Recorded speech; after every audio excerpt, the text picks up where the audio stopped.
이러한 관계형 데이터베이스를 설계하기 위한 방법으로는 크게 이제 세 가지가 있습니다. 그래서 그 첫 번째가 이미 우리가 이전 강의에서 동영상에서 공부를 했습니다만은 개체관계 모델링을 해서 그 개체관계 모형으로부터 테이블들을 만들어내는 방법이고요.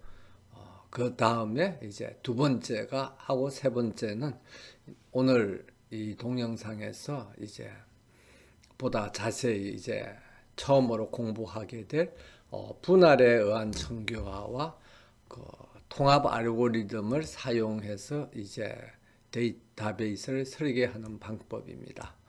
그런데 이제 이런 방법을 이야기를 할 때 우리가 보통 개체관계 모델링은 이제 규범적 방법이다. 그렇게 이야기를 하고 분할에 의한 정교화는 서술적 방법이다. 그런 이야기를 합니다. 그래서 그 의미가 대략 뭐냐 그러면 개체관계 모델링을 할 때는 사용자들이 원하는 그런 이제 데이터베이스를 만들기 위해서는 반드시 이런 개체가 있어야 된다 하는 걸 우리가 이론적으로 정의를 하는 겁니다. 그래서 반드시 뭐 무슨 개체가 있고 이것들 사이에는 어떤 관계가 있어야 한다는 것을 이제 이론적으로 규범적으로 명시하는 거죠. 그래서 규범적인 방법은 명시를 하는 겁니다. 그래서 이렇게 해야 된다. 그래서 이렇게 하지 않으면 안 좋다. 이제 이런 거죠. 거기에 비해서 분할에 의한 정교화 방법은 기존에 있는 테이블이나 기존에 있는 보고서나 그런 것들을 그대로 데이터베이스에 테이블로 저장을 하면 효율적이지 않고 이제 데이터 관리를 잘 할 수가 없기 때문에 그것들을 이렇게 정교화를 해서 바꿔서 저장을 해야 된다. 그렇게 이야기를 하는 겁니다. 그래서 기존에 있는 보고서라든지 테이블이라든지 그것을 바탕으로 해서 그 안에 저장되는 데이터들은 이미 기존에 있는 보고서나 테이블들에 있는 데이터를 저장하는 것인데 다만 뭐만 바꾸는 거죠? 저장하는 방법. 그러니까 테이블의 구성만 바꾸는 겁니다. 그런 면에서 볼 때 분할에 의한 정교화는 기존에 있는 그런 데이터들을 사용을 해서 그것을 잘 저장하기 위한 데이터베이스 스키마를 설계한다는 점에서 현재 상황을 그대로 받아들이는 거죠. 그래서 우리가 서술적 방법이라고 그렇게 이야기를 합니다. 그래서 규범적 방법이라는 것은 어떤 새로 정의된 대상들에 대해서 이것들이 반드시 포함이 돼야 된다는 것이고, 그래서 설계하는 사람이 디자이너가 무슨 데이터가 저장되고 무슨 데이터가 저장되지 말아야 하는 것을 설계자가 판단을 해서 정의를 하는 거죠. 그것에 반해서 소술적 방법은 이미 무슨 데이터가 포함되어야 할 것인가 하는 것은 정해져 있는 거죠. 기존에 있는 뭐 보고서라든지 또는 기존에 있는 테이블들에 이미 다 정해져 있는 겁니다. 단지 그것을 이제 저장하는 방법만 그러니까 테이블의 구성만 바꾸는 걸 이제 우리가 서술적 방법이라고 그렇게 이야기를 합니다. 그래서 그런 면에서 볼 때 최근에 와서는 이제 데이터베이스 설계라든지 데이터 관리 등과 연관해서는 이런 이제 규범적 방법이 이제 선호돼서 개체관계 모델링과 같은 설계 방법이 많이 사용되고 있는 추세인 것입니다. 그래서 개체관계 모델링은 우리 개체관계 모형을 가지고 설계를 하지만 결국 만들어지는 건 뭐가 만들어지는 거죠? 관계형 데이터베이스 테이블들이 만들어지는 것입니다.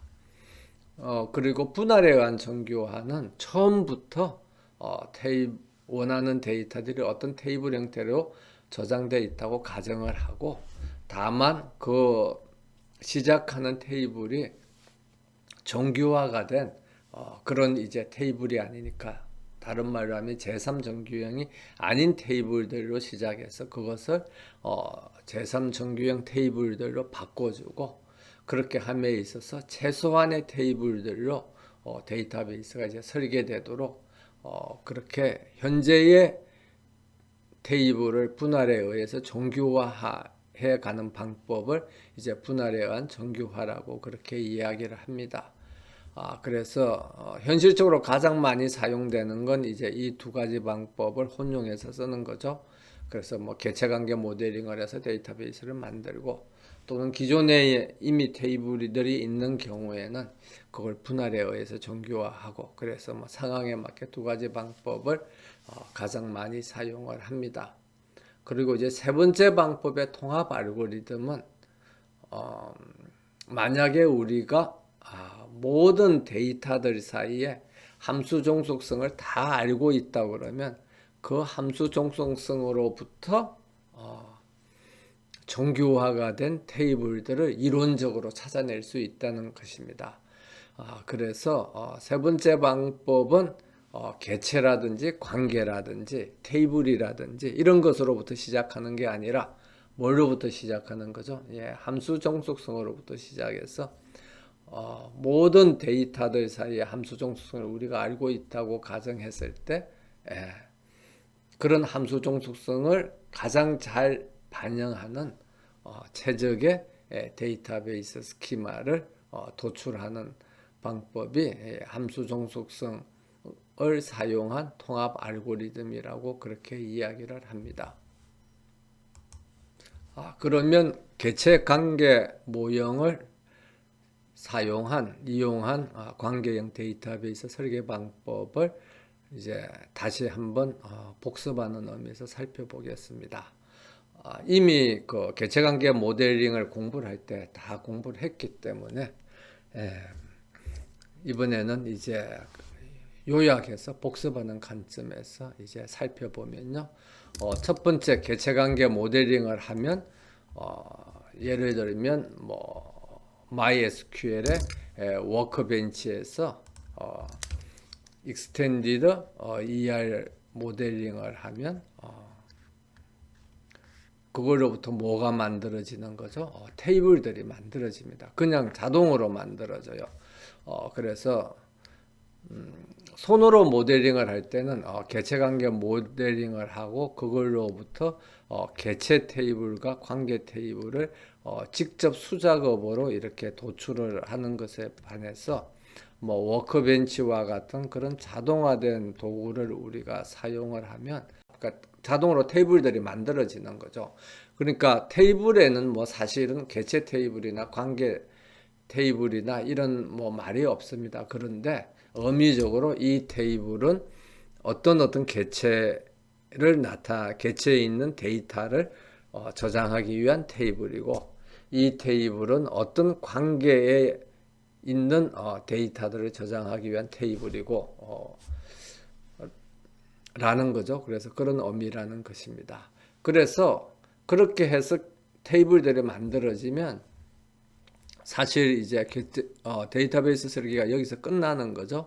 그런데 개체관계 모델링을 우리가 직접 하다 보면 그 개체관계 모델링을 완벽하게 할 수 없는 경우가 있습니다. 그래서 다른 말로 하면은 개체관계 모델링을 해서 그것으로부터 만들어진 테이블들이 제3정규형이 아니고 제1정규형이나 제2정규형에 머물러 있는 그런 테이블들이 만들어질 수가 있어요.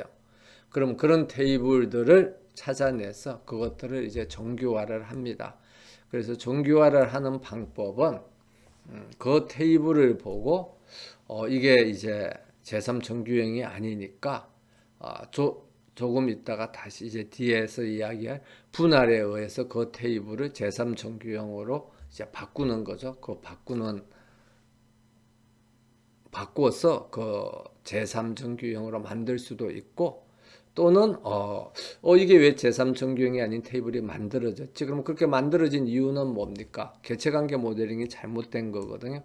그럼 이제 다시 돌아가서 개체관계 모형을 수정을 하고 그 수정을 하면 또 자동으로 테이블들이 만들어질 거 아니에요. 그럼 그 테이블들을 봐서 이게 제3정규행이 됐는지 안 됐는지 확인을 해서 전부 다 제3정규행이면 내가 이제 개체관계 모델링을 잘 했구나 이렇게 판단할 수도 있습니다.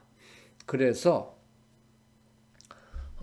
이론적으로는 개체관계 모델링을 잘 하면 바로 그 개체관계 모형으로부터 만들어진 테이블들이 전부 다 제3정규행이 될 수도가 있겠지만 현실적으로는 그게 아닐 수가 있거든요. 그래서 제3정규행이 아닌 테이블들이 나타나면 다시 가서 이제 개체관계 모형을 수정하고 그렇게 해서 이제 개체관계 모형으로부터 만들어진 테이블들이 적어도 제3정규행이 되는 그런 데이터베이스 스키마가 만들어지도록 하는 것이 개체관계 모형을 이용한 데이터베이스의 설계 방법인 것입니다.